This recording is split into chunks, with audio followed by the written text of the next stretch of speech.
think that it was a good training camp. It was different because we had two really good fighters in the gym. Two really good fighters, two really good counter punches. And that's really what Ugas does a lot of. We had two really good guys who were going to push him. I mean, 14 and 15 rounds. So it's good, man. Derrick, some people expecting Ugas to fight in that style where he's inviting Errol to the center of the ring and shit.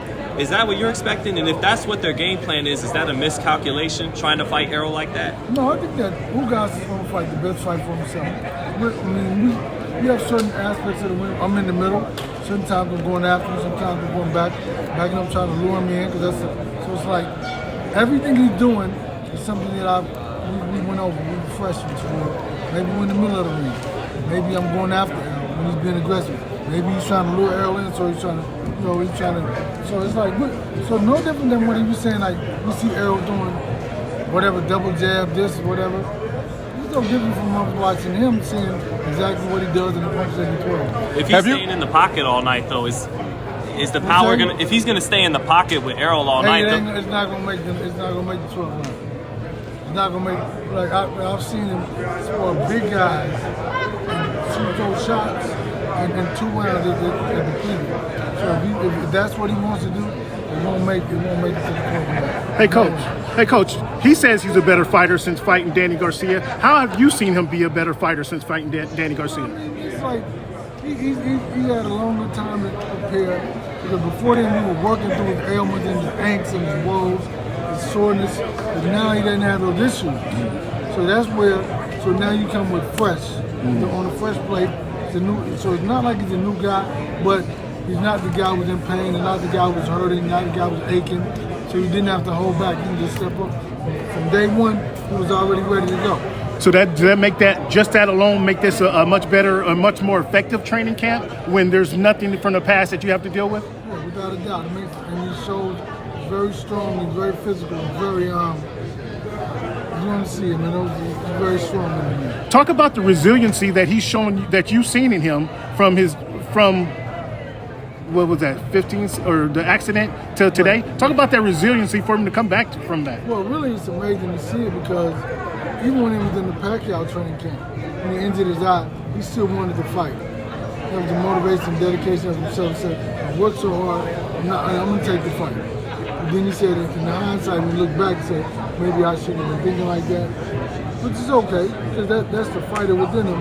But he's just been built from that. He took a little time off from the surgery. From the time he got improving the workout, he's been in the gym. Hey, have you ever worked with a fighter before was coming off an eye injury? And if so, what did you learn? Like, what did you learn in the process about how to train him? Okay, so what did you learn about, how did it change your training strategy? Nothing.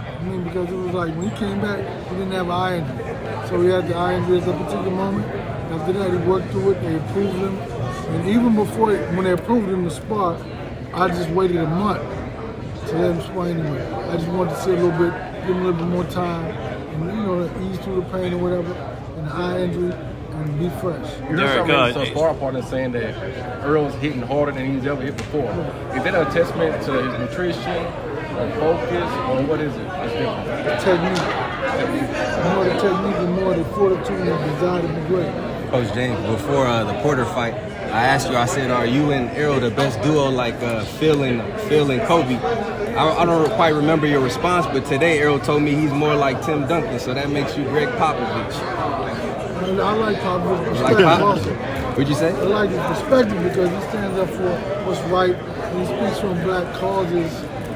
In America, nobody else will say anything. Like, it doesn't even exist.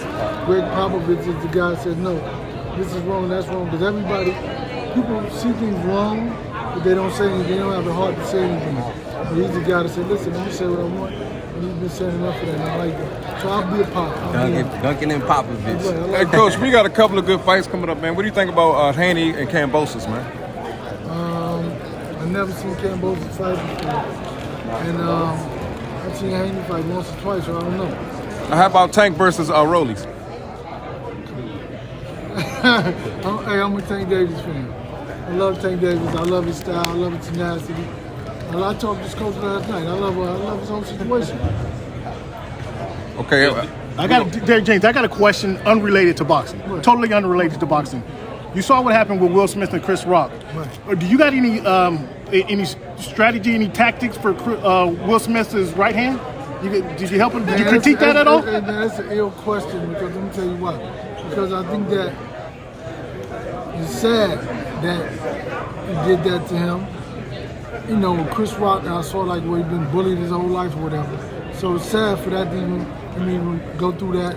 And I mean, I think it's even sad that Will Smith lost it because he wasn't in control of himself when he did that. Even though it did take a long time to walk that long walk. He had a lot of time to think about it. He had a long way to walk back and walk of shame also. So I think that it's sad for both of those guys. But both of those guys are basically the same guy. Yeah. I mean, and he said like the sorry, so his mother be beaten, this and that. Chris Rock been bullied and beat up the whole time. So I think it's very sad to see something like that. I mean, and it was just like two guys in pain, you know, dealing with their pain in front of the whole world, which is very sad.